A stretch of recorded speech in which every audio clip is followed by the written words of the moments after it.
ህወሓትን በመቃወምና በትግል ለመታገል ራሱን ነጻ መሬት በሚል እያደራጀ የሚገኘው ታጣቂ ቡድን ከቀን ወደ ቀን ቁጥሩ እያደገ ሲሆን በዛሬው ዕለት ብቻ በራያ 92 ታጣቂዎች ነጻ መሬትን የተቀላቀሉ ሲሆን በሌሎች አካባቢዎች ያለውን ጨምሮ በዛሬው ዕለት አጠቃላይ 500 ታጣቂዎች ታጣቂ ቡድኑን ተቀላቅሏል።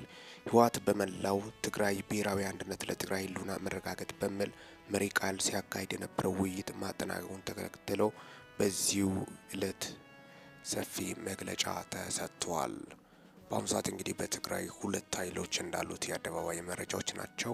የህወሓት ደጋፊ ቡድኖችና ደግሞም ከፊሎች ህወሓት አያስፈልግም፣ ለትግራይ ከዚህ በኋላ ዘመኑ አብቅቶለታል፣ የትግራይ ህዝብ ሰላም ያስፈልጓል፣ ስልጣንና ዲሞክራሲያዊ በፍትሃዊ መንገድ ሽግግር መደረግ አለበት በማለትም ነው።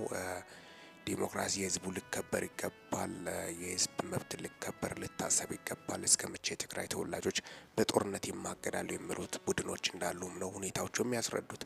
በዚህ አጫጭር መረጃ አብሬያችሁ ቆየሁት። ሚኪ ነኝ ከሚኪ ታቦር። ይህንን ቻናል ሰብስክራይብ በማድረግ ወቅታዊና ሚዛናዊ መረጃ አግኙ። ሰላም ቆዩልኝ።